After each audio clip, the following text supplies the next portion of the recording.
Rantai makanan. Tema 5, subtema 2, kelas 5.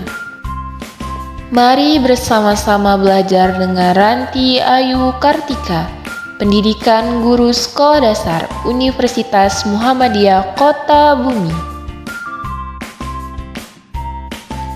Setiap makhluk hidup memiliki ketergantungan terhadap makhluk hidup lainnya. Manusia memerlukan tumbuhan dan hewan juga memerlukan manusia. Makhluk hidup memerlukan tanah, udara, dan matahari untuk mendukung kehidupannya.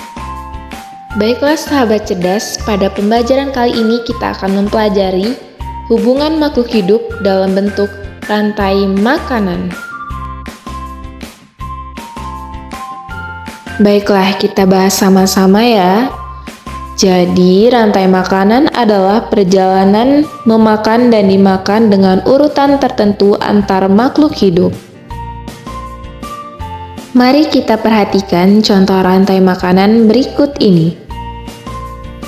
Padi dimakan oleh tikus, kemudian tikus dimakan oleh ular, ular dimakan oleh burung elang.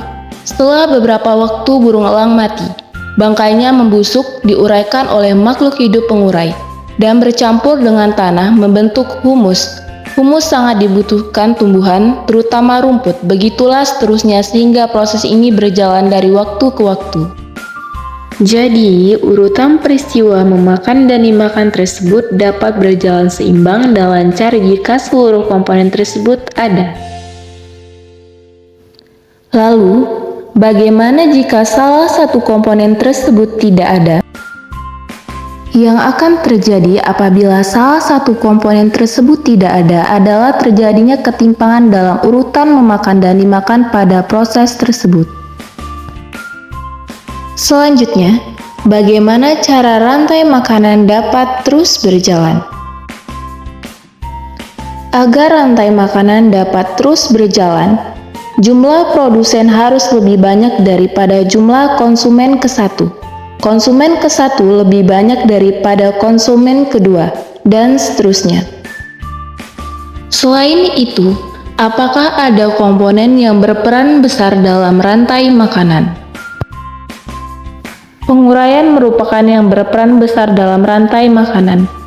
Penguraian adalah makhluk hidup yang menguraikan kembali zat-zat yang semula terdapat dalam tubuh hewan dan tumbuhan yang telah mati. Hasil kerja penguraian dapat membantu proses penyuburan tanah. Contoh penguraian adalah bakteri dari jamur.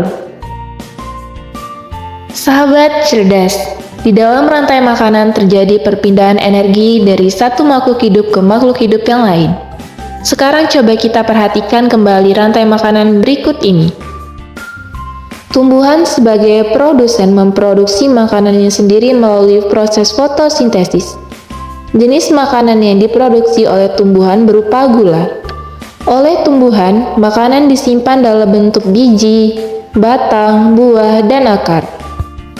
Konsumen tingkat 1 merupakan hewan herbivora atau pemakan tumbuhan. Makanan yang dimakan hewan tersebut akan diubah ke dalam bentuk energi untuk melakukan aktivitas dan berproduksi. Contoh konsumen tingkat 1 adalah tikus. Konsumen tingkat 2 merupakan hewan karnivora yang akan memakan konsumen tingkat 1. Jadi, konsumen tingkat 1 merupakan sumber energi bagi konsumen tingkat 2 agar dapat bertahan hidup. Contohnya, hewan konsumen tingkat 2 adalah ular. Selanjutnya, konsumen tingkat 3 memakan konsumen tingkat 2. Contoh hewan konsumen tingkat 3 adalah burung elang. Dan selanjutnya, pada saat konsumen tingkat 3 mati, tubuhnya akan membusuk. Pada proses pembusukan, tubuhnya akan diurai oleh mikroorganisme seperti bakteri dan jamur. Hasil penguraian ini kemudian akan diubah oleh mikroorganisme dalam tanah untuk menjadi sumber makanan bagi tumbuhan.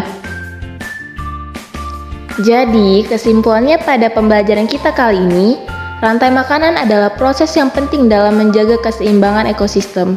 Karena berperan dalam mengatur populasi makhluk hidup, menyebarkan energi, nutrisi, dan menjaga keanekaragaman hayati.